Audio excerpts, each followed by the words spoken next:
Hello मेरे प्यारे दोस्तों, रवि ऑनलाइन क्लासेस में स्वागत है। मोस्ट इम्पोर्टेंट जीके जीएस लेके आए हैं, जो पूछता है। इस वीडियो में देखेंगे 50 इम्पोर्टेंट क्वेश्चन। पहला क्वेश्चन है, निम्न में कौन सा मूल अधिकार केवल भारतीय नागरिकों को ही प्राप्त है? ऑप्शन नंबर ए अनुच्छेद 15 के प्रदत्त मूल अधिकार। ऑप्शन नंबर ई अनुच्छेद 16 में प्रदत्त मूल अधिकार। अनुच्छेद 19 में प्रदत्त मूल अधिकार। डी उपयुक्त सभी। तो तीनों अनुच्छेद केवल भारतीयों को ही प्राप्त है, तो ऑप्शन नंबर डी इसका राइट आंसर हो जाएगा। निम्न कथनों पर विचार करें। राज्यसभा के सदस्यों का कार्यकाल 4 वर्ष का होता है। नहीं सर। राज्यसभा सदस्य के लिए कम से कम 35 वर्ष का आयु होना आवश्यक है। नहीं। राज्यसभा स्थायी सदन है, लेकिन इसके 1/4 सदस्य प्रति दूसरे वर्ष पर युक्त होना चाहिए। उपयुक्त कथनों में से कौन सा कथन गलत है? तो ऑप्शन नंबर डी उपयुक्त चारों हो जाएगा। धन विधेयक को राज्यसभा अधिकतम कितने दिनों तक रोक सकती है? धन विधेयक को राज्यसभा कितने दिनों तक रोक सकती है? तो धन विधेयक को राज्यसभा 14 दिनों तक रोक सकती है। ऑप्शन नंबर ए हो जाएगा राइट आंसर।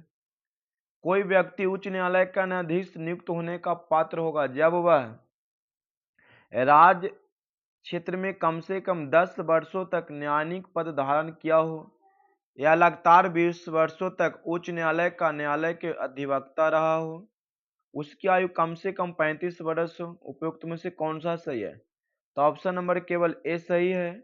कम से कम 10 वर्षों तक न्यायिक पद धारण कर लिया हो।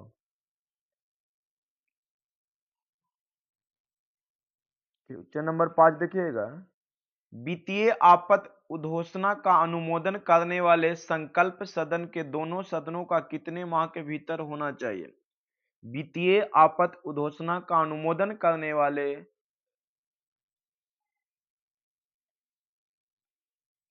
कितनों दिनों तक होना चाहिए? तो इसका राइट आंसर हो जाएगा 2 माह। भारत में पहली बार केंद्र सरकार के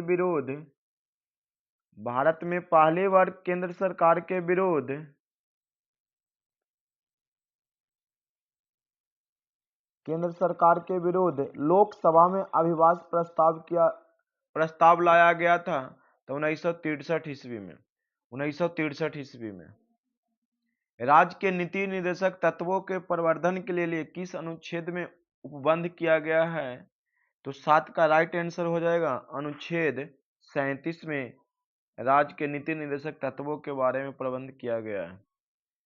चिलैया समिति का गठन किस वर्ष किया गया था? चिलैया समिति का गठन किस वर्ष किया गया था? तो चिलैया समिति का गठन 1991 ईस्वी में किया गया था। 1991 ईस्वी में चिलैया समिति का गठन किस वर्ष किया गया था? तो 1991 ईस्वी में किया गया था। निम्न में से किस क्रांति का संबंध कोको उत्पादन या चमड़ा उत्पादन से है? तो भूरी क्रांति, काली क्रांति, धूसर क्रांति, गोल्डन क्रांति। तो इसका राइट आंसर हो जाएगा भूरी क्रांति से। चमड़ा उत्पादन संबंधित है भूरी क्रांति से। एक धन जो आसानी से विदेश से आता है लेकिन आसानी से चला जाता है, इसे इस प्रकार से जाना जाता है, तो इसे हॉट मनी के नाम से जाना जाता है। एक धन जो आसानी से विदेश में आता है लेकिन आसानी से चला जाता है, इसे हॉट मनी के नाम से जाना जाता है। गन्ने का उचित और पारिश्रमिक मूल्य अनुमानित करता है आर्थिक मामलों पर कैबिनेट समिति के द्वारा। आर्थिक मामलों एक कैबिनेट समिति के द्वारा। असहयोग आंदोलन में कौन सा कार्यक्रम शामिल नहीं था? सरकारी पदों का त्याग, विदेशी माल का बहिष्कार, अदालतों का वकीलों द्वारा बहिष्कार। ये तीनों शामिल था, लेकिन सरकारी वाहनों से यात्रा करने पर पाबंदी नहीं था। तो option number D right answer होगा। दांडी मार्च की समाप्ति तिथि किस को हुई थी? तो दांडी मार्च की समाप्ति किस तिथि को हुई थी? तो दांडी मार्च समाप्त हो गए थे 6 अप्रैल 1930 को। शुरू कब हुआ था? तो 12 मार्च 1930 ईस्वी को। गांधी जी के जीवन काल में घटी निम्न घटनाओं का कालक्रम सही नहीं है। तो चौरी चौरा कांड कब हुआ था? 5 फरवरी 1922 ईस्वी को, सही है। द्वितीय गोलमेज सम्मेलन 7 सितंबर 1931 ईस्वी। पूना समझौता 24 सितंबर 1932 ईस्वी। भारत छोड़ो आंदोलन 23 मार्च न बल्कि 8 अगस्त को हुआ था। 8 अगस्त को हुआ था। 8 अगस्त को हुआ था। 8 अगस्त को 1942 में। ऑप्शन नंबर डी गलत है, आंसर डी होगा। आजाद हिंद फौज के साथ सुभाष चंद्र बोस ने सिंगापुर में स्वतंत्र भारत की अस्थायी सरकार का गठन किया था। उस तिथि क्या था वो बताइएगा। तो तिथि था, अरे यार कहाँ चले गया, सॉरी। वो तिथि था, कहाँ गया, किचन नंबर क्या था? 15 21 अक्टूबर 1943 ईस्वी। सती प्रथा का उन्मूलन किया गया था। तो सती प्रथा का उन्मूलन किया गया था 1829 के नियम 17 के द्वारा। इस समय भारत में 22 बिलियन बेटिंग थे 1829 में। राइट आंसर हो गया बी। बहाबियों के विद्रोह को कुचलने का श्रेय किस गवर्नर जनरल को जाता है? बहाबियों के विद्रोह को कुचलने का श्रेय किस गवर्नर जनरल को जाता है?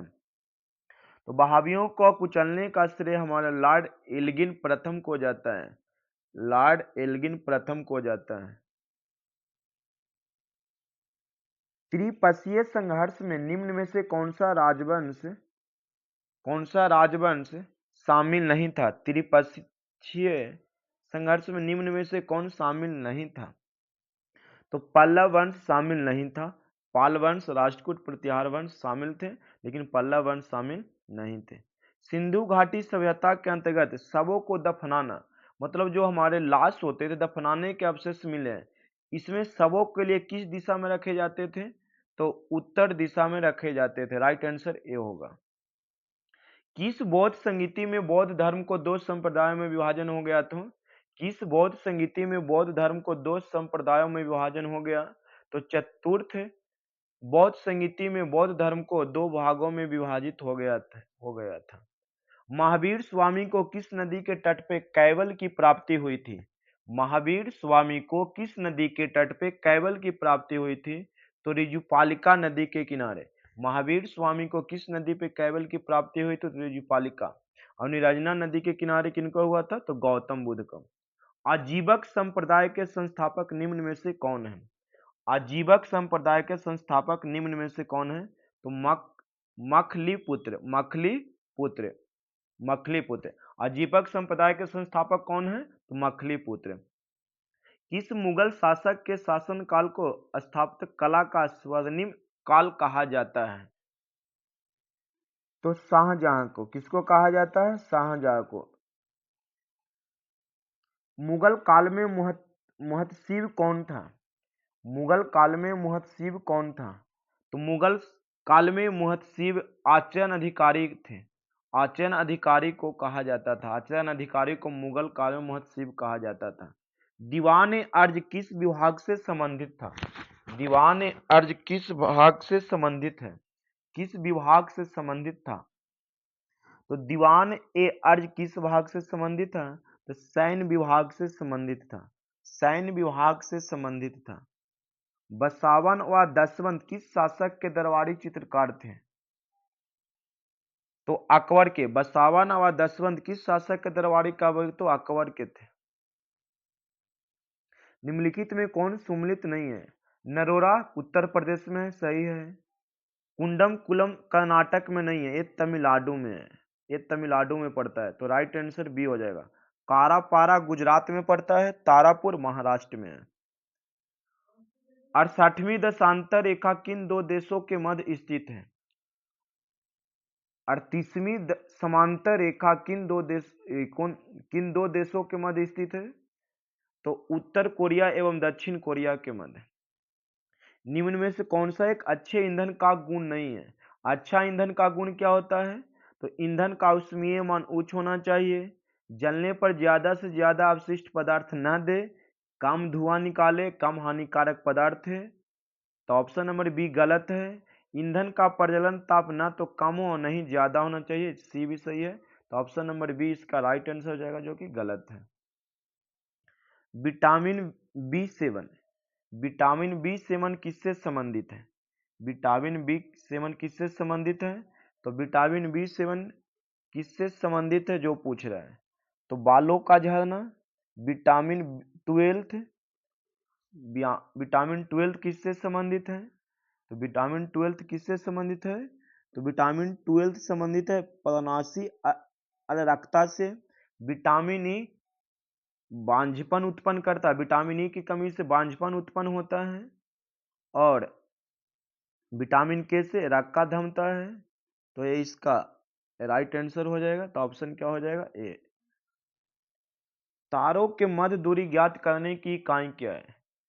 तो गैलेक्टिक इकाई कहा जाता है। गैलेक्टिक इकाई प्रकाश वर्ष दूरी का मात्रक होता है। निम्नलिखित में कौन सा रोग पुरुषों की तुलना में महिलाओं में बहुत कम होता है? तो वर्णांधता जो रोग है ये पुरुषों में ज्यादा होता है। जो आनुवांशिक रोग है ये पुरुषों में ज्यादा होता है। हीमोग्लोबिन लाल रक्त कोशिकाओं के अंदर एक प्रोटीन होता है, मतलब आरबीसी में एक वर्णक पाया जाता है जो हीमोग्लोबिन होता है, इसी के कारण खून का रंग लाल होता है। यह ऑक्सीजन का मुख्य रूप से वाहक होता है, यह ऑक्सीजन का मुख्य रूप से वाहक होता है। किसी पदार्थ को एक अवस्था से दूसरी अवस्था में बिना तापमान के बदलाव के परिवहन होने के लिए आवश्यक ऊष्मा को क्या कहते हैं? मतलब एक अवस्था से दूसरी अवस्था में बिना तापमान के बदलाव में परिवर्तन होने के लिए आवश्यक ऊष्मा को क्या कहा जाता है? तो उसे कहा जाता है गुप्त ऊष्मा कहा जाता है। निम्नलिखित कोशिका अंगों में से किसे न्यूक्लिक अम्ल नहीं पाया जाता है? तो जीव द्रव में न्यूक्लिक अम्ल नहीं पाया जाता है, जीव द्रव में न्यूक्लिक अम्ल नहीं पाया जाता है। निम्न में कौन सा विटामिन ए का अच्छा स्रोत नहीं है? मतलब विटामिन ए का अच्छा स्रोत कौन नहीं है? तो मछली का तेल में विटामिन ए मिलता है, पालक में मिलता है, आम में मिलता है। जंतुओं के यकृत एवं किडनी में नहीं मिलता है, तो ऑप्शन नंबर डी गलत है, ऑप्शन नंबर सी गलत है। प्रतिरोध का ऐसा मात्रक क्या होता है? तो प्रतिरोध का ऐसा मात्रक क्या होता है दोस्त? तो प्रतिरोध का ऐसा मात्रक ओम होता है। विद्युत प्रवाह मतलब विद्युत प्रवाह के दर को धारा कहते हैं, धारा का ऐसा मात्रक एम्पियर होता है। बल का ऐसा मात्रक न्यूटन, सॉरी प्रतिरोध का ऐसा मात्रक यहाँ आएगा, और पावर का ए हो जाएगा, बल का न्यूटन और विद्युत प्रवाह के एम्पियर। तो इसका राइट आंसर क्या हो जाएगा? तो बी हो जाएगा, 1 के वी, तो हाँ तो ये हो जाएगा। धातु में सबसे कम घनत्व वाला तत्व कौन है? जिसका देखिए घनत्व उसी का कम होगा जो जल्दी पिघलता है, तो इसका कौन हो जाएगा? लिथियम से। धातु में सबसे घनत्व वाला तत्व कौन सा है? तो लिथियम। प्राकृतिक रबर के बारे में निम्न से कौन सा कथन सही है? कौन सा कथन सही है? तो यह एक प्राकृतिक बहुलक है, इसमें लोचदार गुण होते हैं, तो ऑप्शन नंबर ए होगा राइट आंसर। 40 की क्या है? तो 40 कहता है किसी तत्व का रासायनिक गुण निम्न में से कौन तय करता है? तो किसी तत्व का रासायनिक गुण इलेक्ट्रॉन की संख्या तय करेगा। कौन तय करेगा? इलेक्ट्रॉन की संख्या तय करेगा। देवप्रयाग की नदियों के संगम पर स्थित है? तो भागीरथी और अलकनंदा, भागीरथी और अलकनंदा। निम्नलिखित में किस राज्य से कर्क रेखा बीचों बीच गुजरती है? तो कर्क रेखा भारत के 8 राज्यों से होकर गुजरती है। मित्र पे गमछा झाड़, तो मध्य प्रदेश से बीचों बीच होकर गुजरती है, मध्य प्रदेश से बीचों बीच होकर गुजरती है, तो राइट आंसर क्या हो जाएगा? सी। निम्नलिखित में कहाँ सर्वाधिक जैव विविधता पाई जाती है? निम्नलिखित में सर्वाधिक जैव विविधता कहाँ पाई जाती है? तो उष्णकटिबंधीय वर्षा वन, तो कमेंट कीजिएगा कहाँ से देख रहे हैं। जमुई से, समस्तीपुर से, देखिएगा निम्नलिखित में कोई सुम्मिलित नहीं है। कौन सुम्मिलित नहीं है? कौन सुम्मिलित नहीं है? तो बांधवगढ़ राष्ट्रीय उद्यान कहाँ पड़ता है? मध्य प्रदेश में। रोहिल्ला राष्ट्रीय उद्यान गुजरात, तो ए तो गलत है सर, ऑप्शन नंबर बी क्या हो जाएगा, गलत। बांदीपुर राष्ट्रीय उद्यान क्या है, कर्नाटक। सिमलीपाल राष्ट्रीय उद्यान ओडिशा। निम्नलिखित में कौन शीत महासागरीय जलधारा नहीं है? निम्नलिखित में कौन शीत महासागरीय जलधारा नहीं है? तो इसका कौन होगा, बेंगुला, हम्बोल्ट, लेब्राडोर, अग्गुलहास। तो इसका राइट आंसर अग्गुलहास हो जाएगा, अग्गुलहास नहीं है। निम्नलिखित में किस नदी को दक्षिण भारत को गंगा कहा जाता है? निम्नलिखित में किस नदी को दक्षिण भारत का गंगा कहा जाता है? तो कृष्णा नदी नहीं, कावेरी नदी को दक्षिण भारत का गंगा कहा जाता है। कावेरी नदी को दक्षिण भारत की गंगा कहा जाता है। प्रशांत महासागर क्षेत्र में रिंग ऑफ फायर किस लिए जाना जाता है? तो इसका भूकंप के लिए, ज्वालामुखी के लिए जाना जाता है। तो इसका राइट आंसर क्या हो जाएगा, ऑप्शन नंबर बी, 47 के बी हो जाएगा। 48 देखिए, निम्नलिखित में कौन सही सुमेलित नहीं है? तो तकला मकान कहाँ में है, चीन में। तकला मकान कहाँ है, चीन में। थार कहाँ पड़ता है, भारत में। अटकामा कहाँ है, चिली में। गिब्सन अफ्रीका में नहीं है। तो राइट आंसर डी गलत है। प्रतिरोधात्मक या घर्षणात्मक बेरोजगारी है। तो इसका राइट आंसर हो जाएगा एक ही रोजगार में आवश्यकता से अधिक श्रमिकों व्यक्तियों का होना। न्यूनतम समर्थन मूल्य के बारे में निम्नलिखित कथनों पर विचार करें।